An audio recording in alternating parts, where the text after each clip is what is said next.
shore to Arctic zone to Europe and Far East. The flag is carried wide.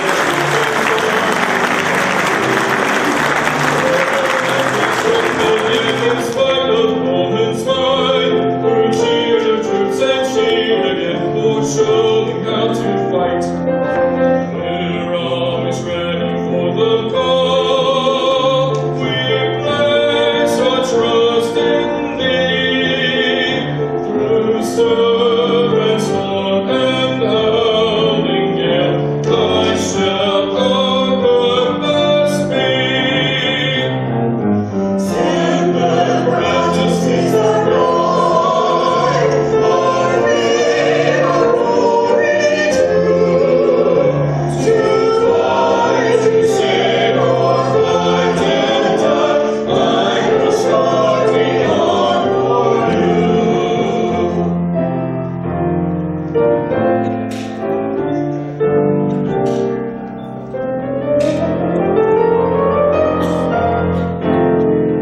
Off we go into the dark.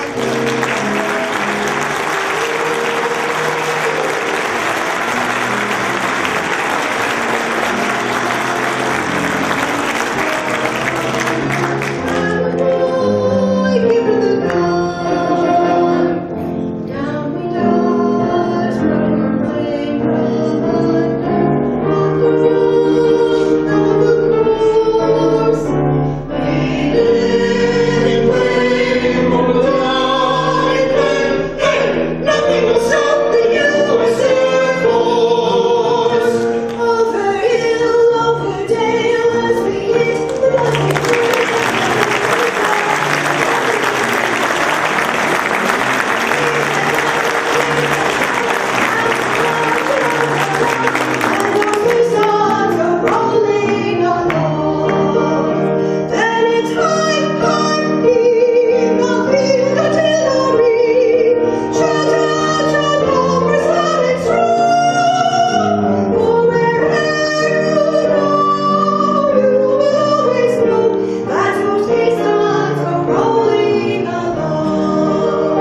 From the halls of mountains,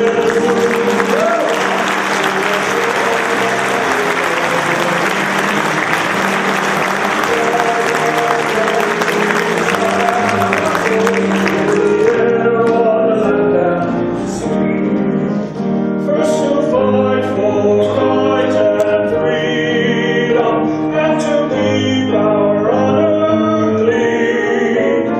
We are proud to claim the title of United States Army.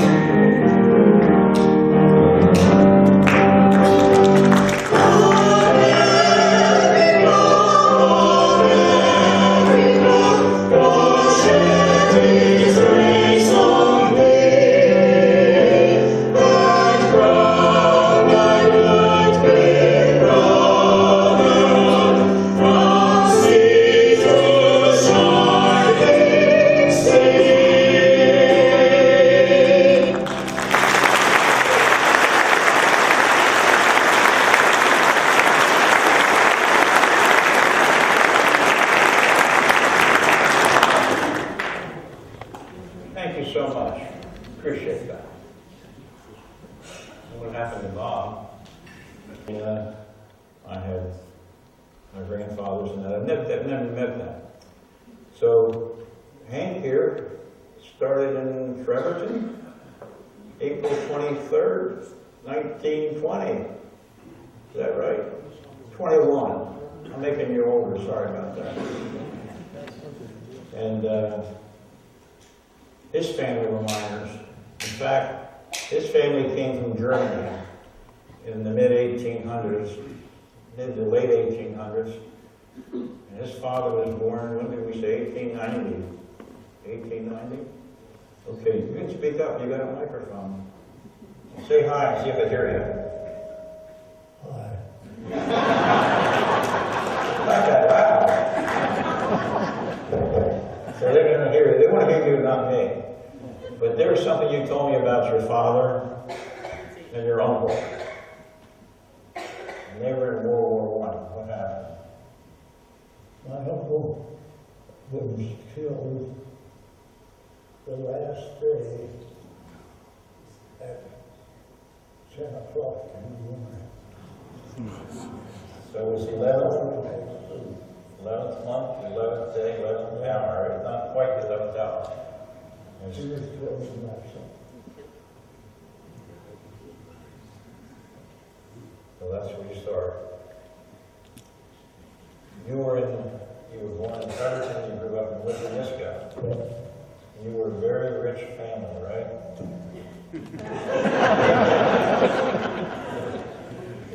Miners didn't make a lot of money, did they? No. He saved every penny, and he worked every day. His dad was a very hard worker. Hank went through Wickanisco High School. I'm going to tell a story you want me to tell. When I graduated, they claimed that I was worthless.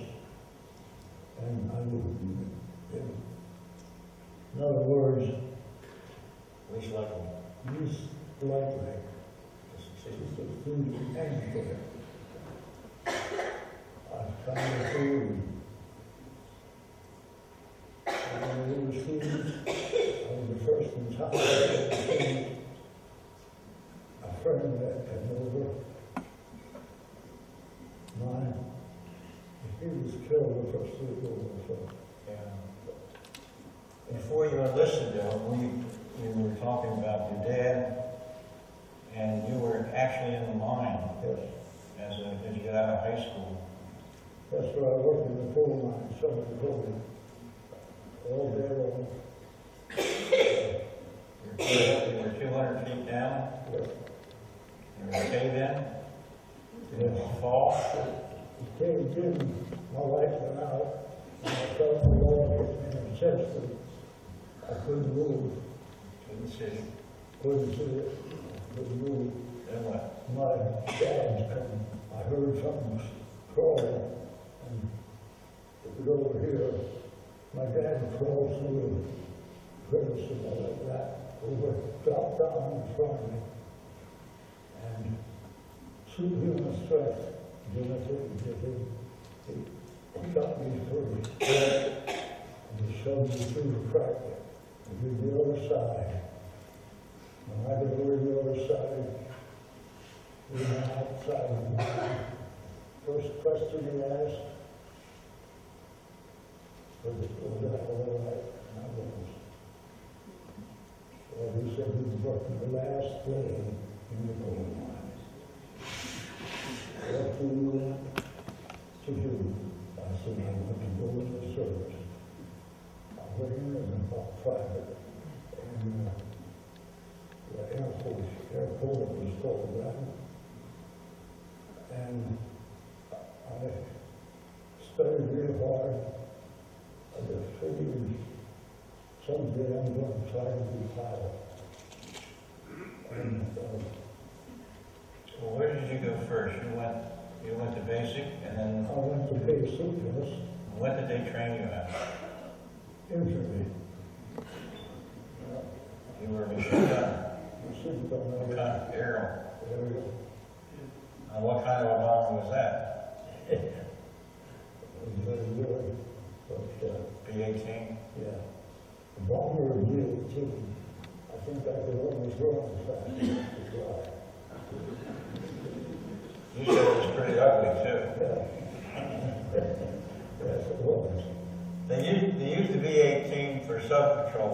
Yeah. He went on sub-patrol, and they had a boom at the back, Yes, and a radar, yeah. and they went on subs in and around the islands. Yeah. So, Finally, well, let's let them show the film, let them talk a little bit. Can you show the first video? Because he's in Pearl. He's 19. How old are you in Pearl? 19. 19. And he's assigned to B-51 July the 2nd, 1940, There you go. I enlisted in what was then the Army Air Corps. I didn't believe because, I never was anywhere out of town and so forth. And being poor and so forth, I was afraid of most people that they would make fun of me or something. Anyhow, the first night away from home was quite hectic, but I soon got over it. I was sent to Pearl Harbor. So that was your first assignment? That was my first assignment, out of boot camp. I'm sorry, boot camp was at Fort Dix. When I got out of boot camp, I went to Pearl Harbor, my first assignment. I was assigned to the 31st Bomb Squadron at Hickam Field. They had twin engine B-18 bombers, and at that time I didn't, I thought they were pretty nice. But the more I looked at them, the worse they got. I thought they were the ugliest looking airplane I had ever seen in my life. And up to this day, I still think they were the ugliest. But all I could do was look at them, because I got every dirty detail for 4 months. I got every dirty detail that they could dish out. I mean, in fact, it got to the point toward last that I just figured I made a terrible mistake. And one day, posted on the bulletin board, not long after that, I was assigned to go to school. I went to school. It was called Chemical Warfare and Armament. So I guess I was in school for 3 months, at least. When I graduated, they promoted me to corporal. Well, not corporal back then, it was pretty good rank. And made a machine gun around me, aerial machine gunner. So I started to fly with B-18s. We patrol the waters around the islands and so forth. And I really loved it, I really did. Then we got this deal with Pearl Harbor. We couldn't quite figure out what's going on with the government. They'd have us disperse our airplanes one day. Next day, they'd say, bring them back in. Next day, oh, we better get them out there again. Next day, they bring them back in. Well, being just plain old soldiers, we knew there was something in the wind, but we didn't know what. But this is how it was.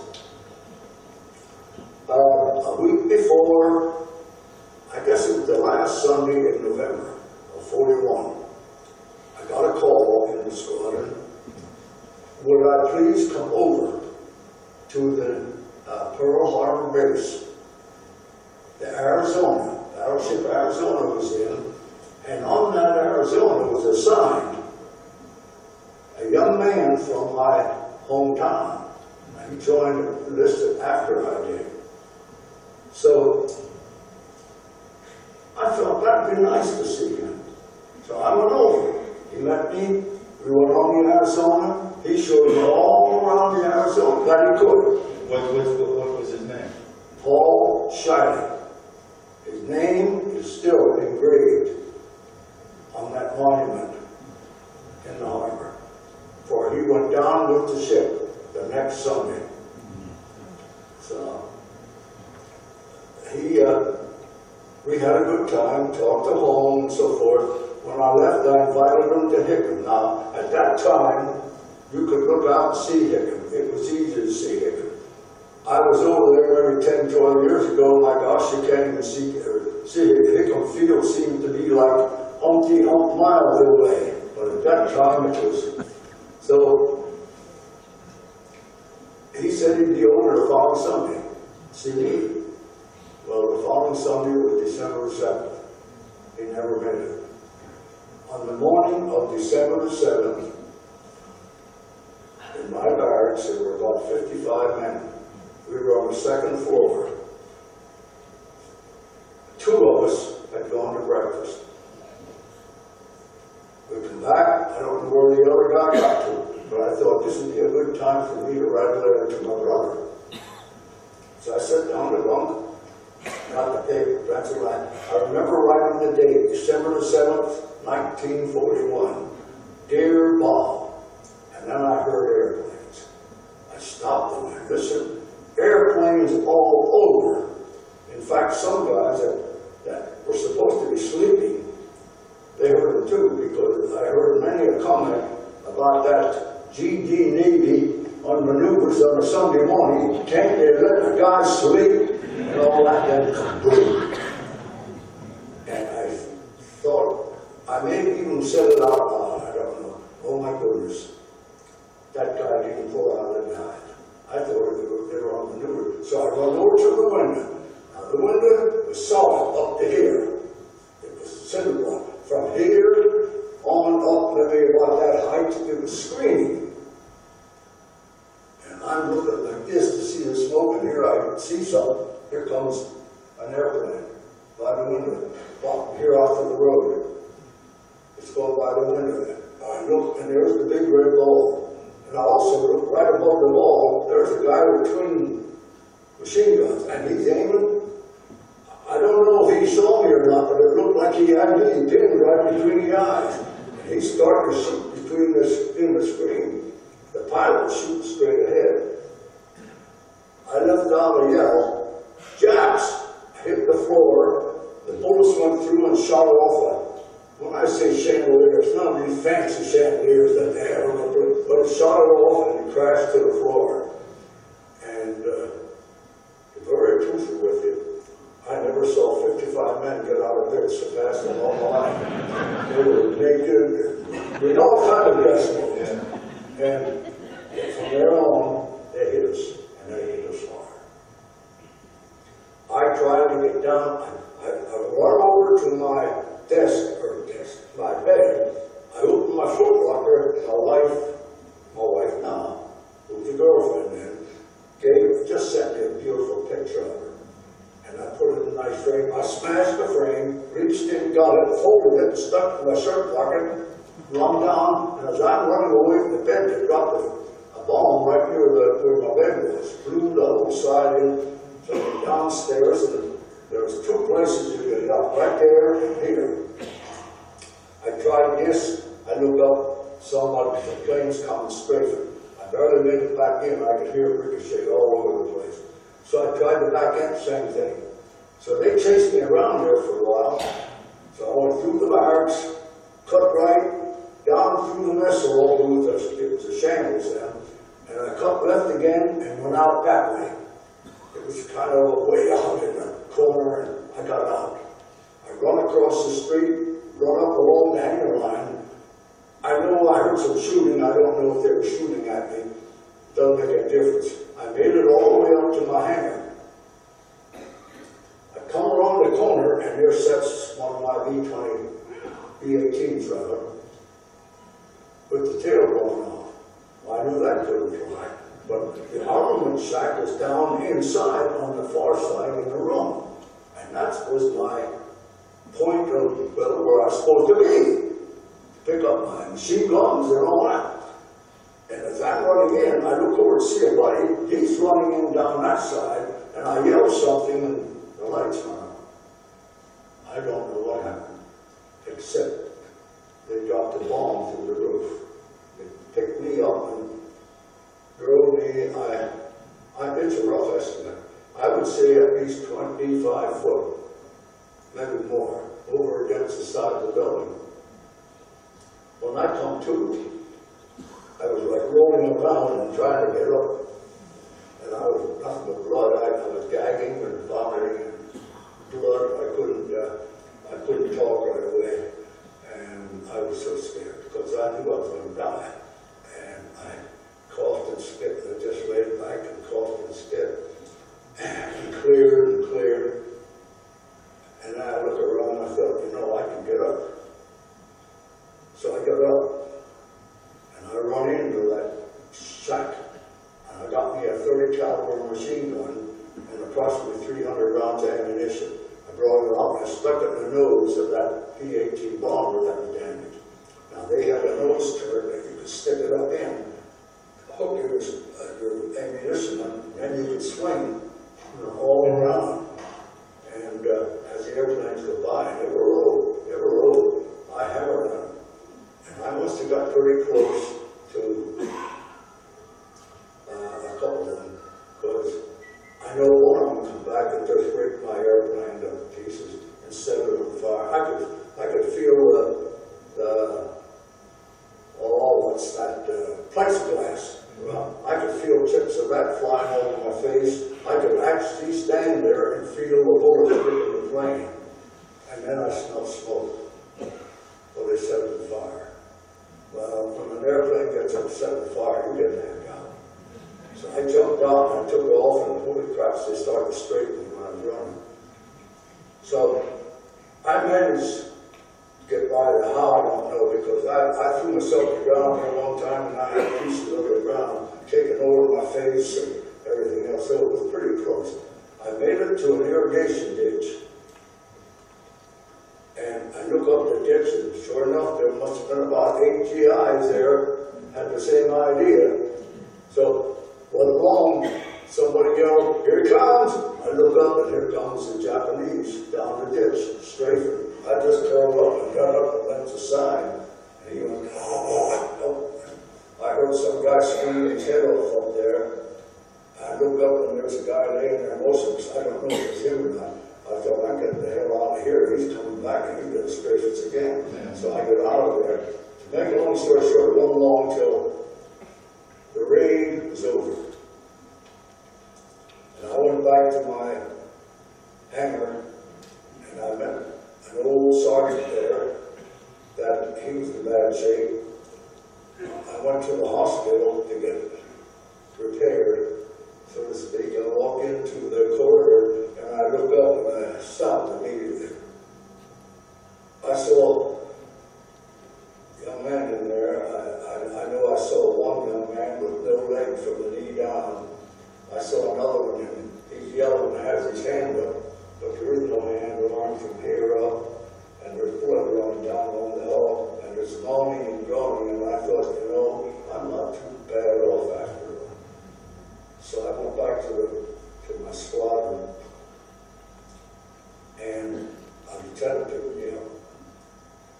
he's can't gather all the troops that he can. We expected them to follow it up with ground troops. If they were, they would take that on so slick.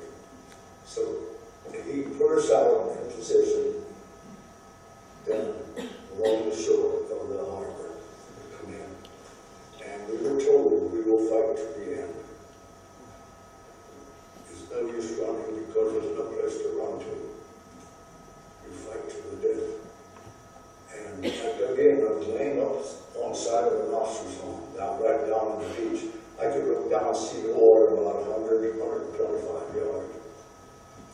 So it was just, I got everything settled, and yeah, I started there, but I didn't grab a handful of pills. A corpsman gave and took it when I was at the hospital. He grabbed it because he saw it blood on it. So, and I took one of those every so, and I kept it going during the night. And come breaking day, This is Monday the 8th, right? right, and I heard airplanes, and so did everybody else. I heard some guy down the line yell, "Here they come. Remember, no retreating."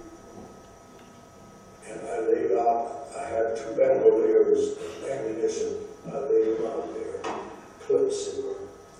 I made sure my rifle said, I put the bayonet on the rifle, hoping I never had to use it. And I just rolled over and snuggled and looked down at each shoulder rifle. And maybe this is sissified. I cried.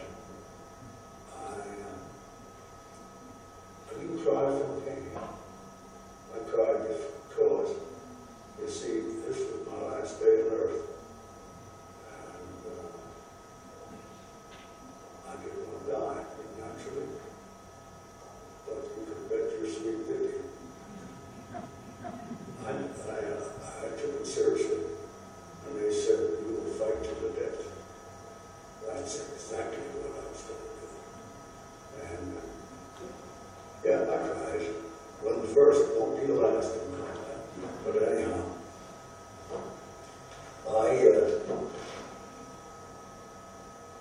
thing happened.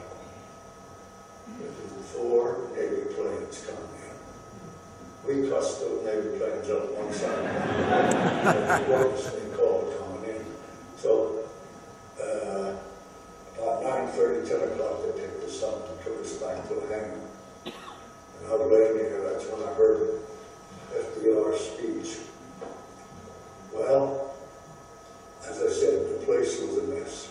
Oh, blown in pieces. Harbor, you smell the stench.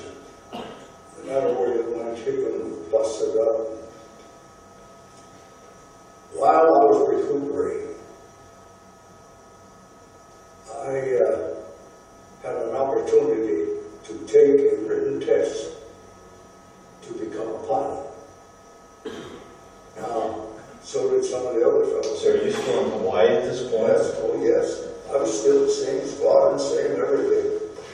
And a couple of my buddies said, are you going to take it? I said, yeah, why don't you take it with me? And they all backed up and said, no, it's too tough. You know, you won't pass that.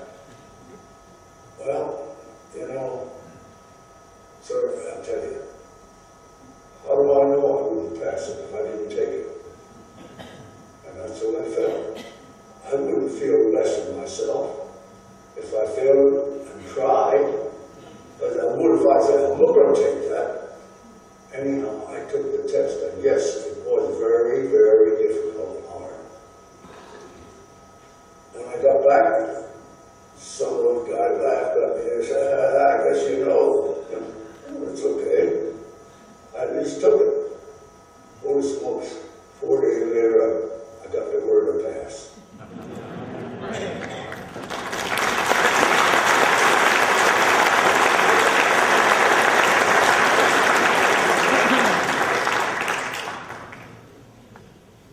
We have another video.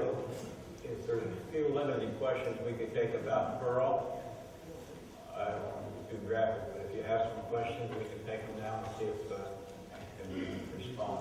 And then we'll show the other video. Christian. Hi, Ed, sorry.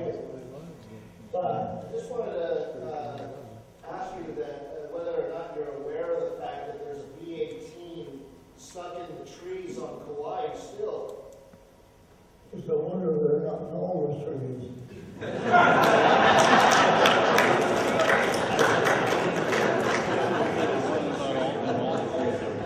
It's still there. It's a very difficult place to get to, so it just stays there. But if you look that up, there's a couple of guys crashed it out there during training, and it's still there.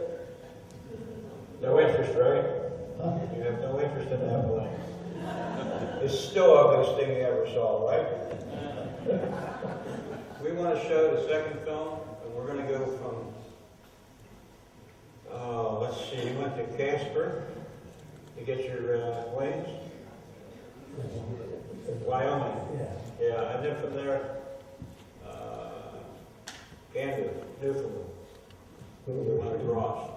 Now we're going to see the second part of this scenario, and it's going to be this European theater operation. So, let her check it, okay?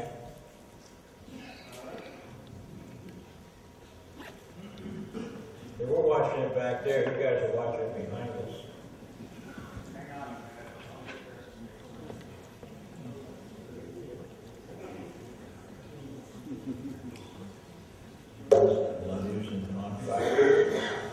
I was given orders to head overseas.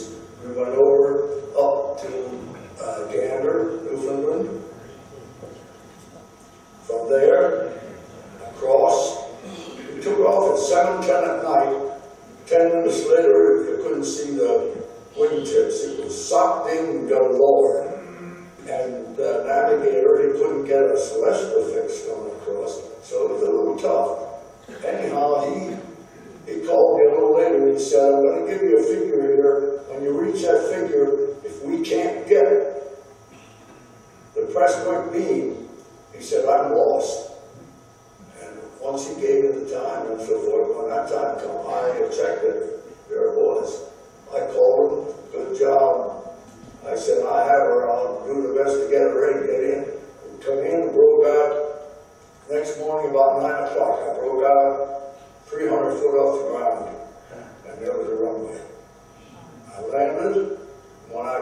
I heard someone say to me, "Welcome to Scotland."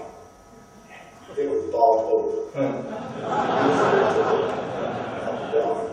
Good old days. Then we went from there to England down the coast to French Morocco. French Morocco up to Tunisia, Tunis. And there I joined my group.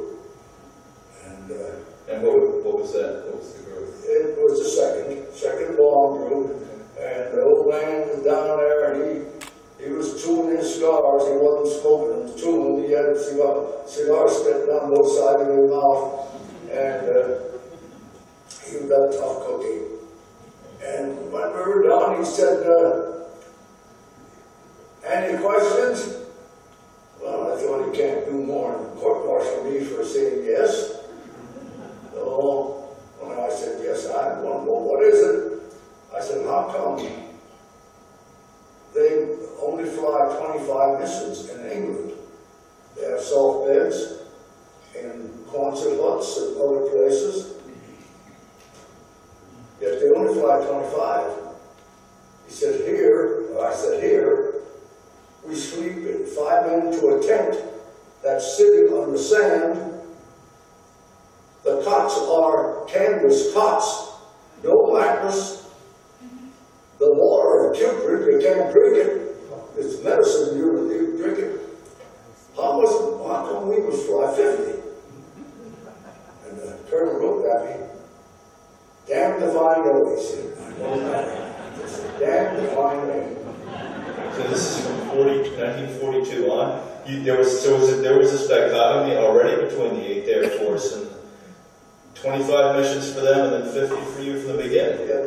I didn't know. Well, see, the thing is, that if you looked at the living conditions, you would have said the same thing. My God, you slept in a tent with sand. You know what I mean? And you had water, you can't take full living. Yeah. So it was a run. And for your food, you had a round mess kit, about that deep. You went up to it and slopped one thing, another thing, 3 things on top of it, dessert and everything. Then you knelt in the sand to eat it. So what was a typical meal? Well, mashed potatoes. But you got to take it like this, over, and then take a spoon. Brown gravy. You look at the big gas garbage can, and it was as thin as water, but it was brown. So they pour that over. How did they make it brown? Any ideas? I just like that. Nobody else did it either. We went to the next spot.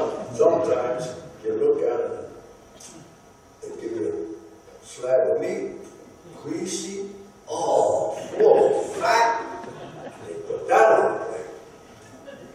Then, if they did this to me one time, they never called me again. And you go for desserts. You only had that one thing. And there's some private working in the mess hall. He's getting back at us hot shots. They all call us hot shots because the food. You go down like that, the whole thing comes down in. And when you come up and poke it over like that, by the time you poke it over, he brings it up, dumps it. Fruit salad. Fruit cocktail. Like a fruit cocktail, katama gravy, mashed potatoes. That was terrible, trying to eat that stuff.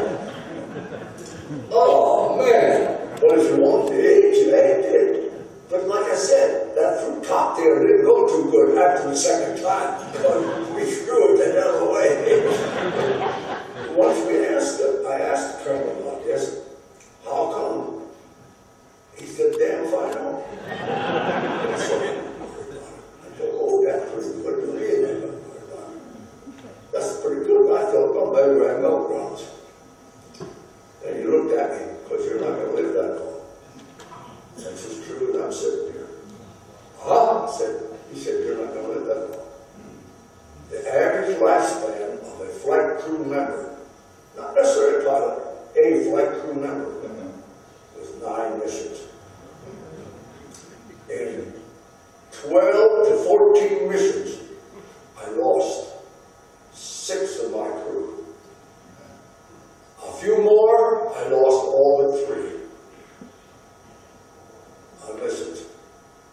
And that included me. My navigator, my flight engineer, they fought their head off to get to 60 or 50. In fact, the flight engineer never made it. They sent him home with 45. My navigator made it, but he was flaky as a boy. They sent him home. But we lost. Our casualty rate was so bad, it was pathetic. We had no leadership anymore. I mean, to lead the groups, lead the squadrons. They were knocking us down. We go up there with 28 planes and come back with 14. And where were you? So you were in Libya or Tunisia? Tunisia. Okay. And then about halfway through, well, I guess I had about 20 missions. They took England, part, not all of it, not part, down some. Then we moved into Foggia, Foggia, Italy. And that's where I flew my combat out over Europe. Now, in Tunisia, do you remember the name of the base and where that was? Amadora. Okay. And it was between, I can't tell you just right, it was between Missouri and Tunisia. Okay. Tunis. Okay, yeah. Right between there. Yeah. And you were flying B-17s? I was flying B-17 on a steel back. Yeah, those perforated. Yeah, all that. You couldn't make a good landing because there was too many hollow, hot marks. But that's what I flew my missions over there. So your first missions were against targets in Italy, Sicily? From Africa, I did get to southern France, southern Germany, and Greece, Yugoslavia, and oh boy, that oil refinery. Polesny. Yeah. I wanted to say Missouri, I knew that in there. Polesny. Those kind of targets we were hitting. The hardest ones were what? What were the toughest? Well, where we got the crap kicked out, most of us, most targets. At that time, we did not have superiority of the air. We had no fighter escort. Just went out there and they were waiting for you. And they just knocked your block off. And flak was tremendously heavy. You fly through your target area, through the flak, that would damage 5, 10 bombers to the point they had a whole lot of formation. Well, the flak would be all over before, just like that, they were all down. I mean, and this is what was killing our men. We fight like heck to get over the target to drop the bomb. But the anti-aircraft fire was so thick. Well, I heard many persons say you could walk on a burst. It was so thick, and it just knocked the crap out of you. I saw so many planes go down that way. They get hit, and some of them would get hit and fall off. A buddy of mine got hit. He took his squadron in like this, and I was down here in the squadron, and I come up like this, and we come around, and we let it off, and right into a wall of fire, and I happened to look right there, here he was, just like that. Just like that. Just like he was still, here around he was on fire. Boom, just like that. Nothing. Blew it. Tiger enough. I didn't see anything for 10 men. But anyhow, they needed. When I got my 50, When was that? I can't tell you, it was in 44, but I do not know the month. Honestly, I should, but I didn't. I got my 50, and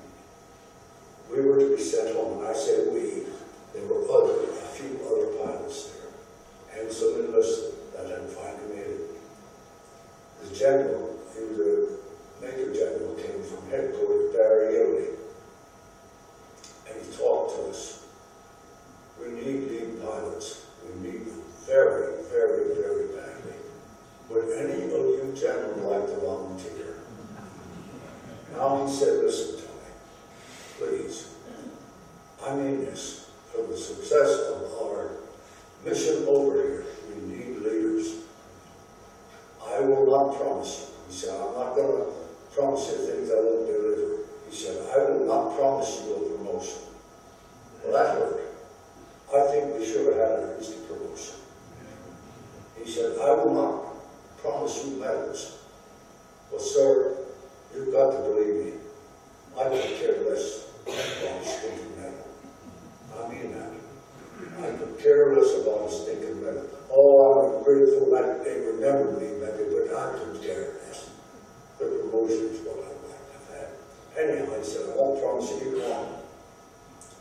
But he said, I'll promise you this. You can quit any time.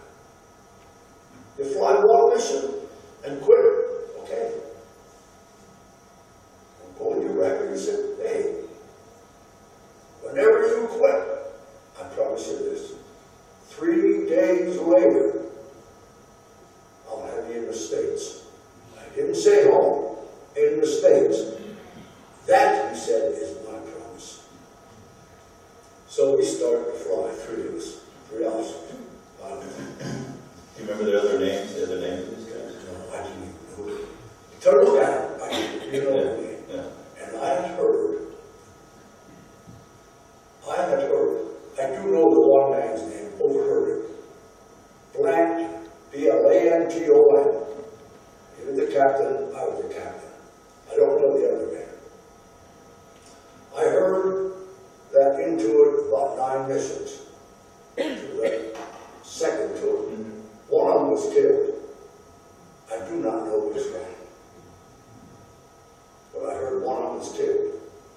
And then later on I heard the other one, which, if it was, I cannot guarantee you that. All I heard is hearsay, and the other one was killed. That media. I went on and on and on. I had the feeling, this is pretty rough to explain, but I had the feeling I was going to die. There's no question about it. And, I don't know if my stupidity or what, but I just figured, today is the day. And I'd go out, and if I made it through the day, I'd usually look on the final approach and say, there you go. This is the way it went. I knew something was wrong inside of me. I stepped out on the ground after flying 28 more, and I broke. And I had trouble with that for such a long, long time. Because you see, I just figured I left my comrades down. I left my country down. I left myself down. I could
I dropped out of formation down low enough so I could go off oxygen. Gave it to the co-pilot and back. I opened the hatch, the radio operator, I opened the hatch, and I pulled him up out of there. I'm on my knees, and I just pulled him up, just like a little kid. I held him, just about like a kid. And I talked to him. And you know, he said, sir, please, sir, help me. And what could I do? 300 miles behind enemy lines. There was no doctors on board. And I had a stinking first aid kit. And I just snuggled him a little bit and said to him, but hang in, Sarge, I'll get you home. And I'd say 30 seconds later, he just looked at me, closed his eye, and died. And my co-pilot, he was a new man assigned to me that day. New crew just come over. They'd signed to us so vets, so they could, see what it was like. And he was a co-pilot. Nice looking man, 21 years old, nice looking young man, and scared to death. His first action was scared to death. Well, so was I. What the hell? I was making a turn, going to target, and I'm watching other airplanes. When you're in formation, you're not going. It's yakking. You're watching. Because you are locked onto a certain airplane. Another airplane is locked onto you. You're locked onto them. You don't go around like this. Next thing you know, you need to. So I'm locked onto them. No, they're locked onto me, but my squad, I was leading the squad, was locked onto another squad. And, like I said, bullets cracking. Oh, anti-aircraft. Boom, boom, boom. Throw your airplane in the air. And all of a sudden, I felt something hit me up alongside the face. And I turned around quick to see what it was. And he had lost the top of his head. Got him there. He was dead. So I just pushed him over where he fell that way. And I went on about the business. Now, was this after the ball turret gunner or before? Yeah, this was in my 78th. Going in after 50. Yeah, So were both those incidents after 50 then? Or? yes. Oh, you mean the ball turret too? Yeah. Oh, I'm sorry. No, he was before, the other one was after. Yeah. Do you remember those guys' names? By any chance? I remember one. I don't remember the new man. Like I said, they sent him with me that day for the first time. Right.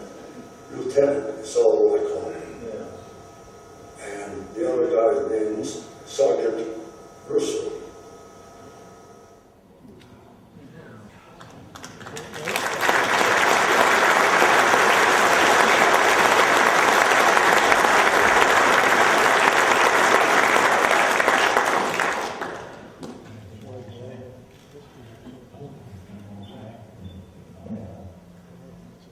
I don't think we'll have questions. Very emotional. Quick question for you. I understand that Walter used to be set, he not only did bombs, but Walter used to put rescue. He did fly a rescue mission. He flew into Bucharest, I believe, wasn't it? He flew a rescue mission into Bucharest. He flew into Bucharest, and the commanding officer came up and said, I have a very, very dangerous mission. He says, I'll take it. You don't understand. He says, I'll take it. So he took off and he flew into Bucharest, bad airport, small field. And we had 8 or 9 American POWs there. They were shot up. And, the Romanians were trying to get out. The Russians were coming. They worked in league with the Germans. And the OSS found that out. And they went to his commander. His commander came to him. And I talked to him about this a couple of years ago. And he said, it's just a really rough landing. He's trying to get 17 in there. and he got it down. And they got on the, there's a film of this too. And they got on the plane and he took off and he's headed due west. And he's a command pilot. And he said he's not in the air that much, reaching altitude. And one of those POWs is standing between him and the co-pilot.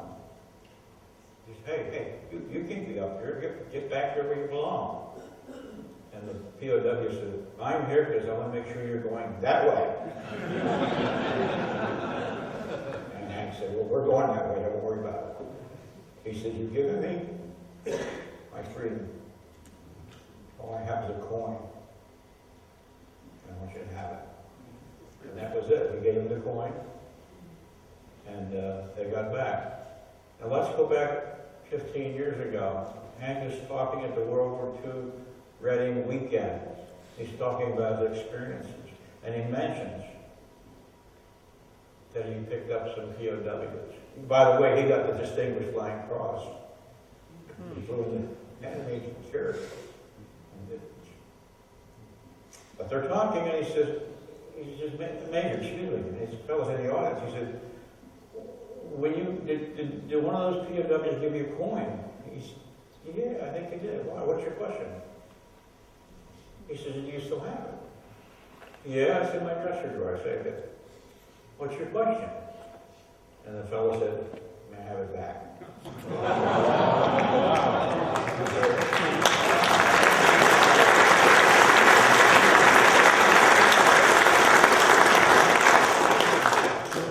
The rest of the story. The man he's talking about is named Bill Philly. Yes. And he spoke to this group. He flew B-24s and was one of those that was shot down behind the lines. When Bill came to speak to us, I got a hold of Hank.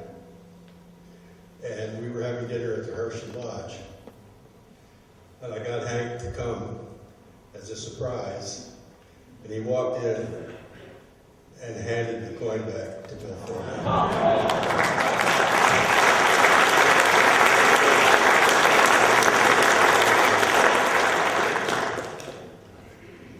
Ladies and gentlemen, I think that ends up our program. It's been a rather emotional trip for Hank. I'm glad he shared it with us. And I think it's important that we remember what they did for us. Amen.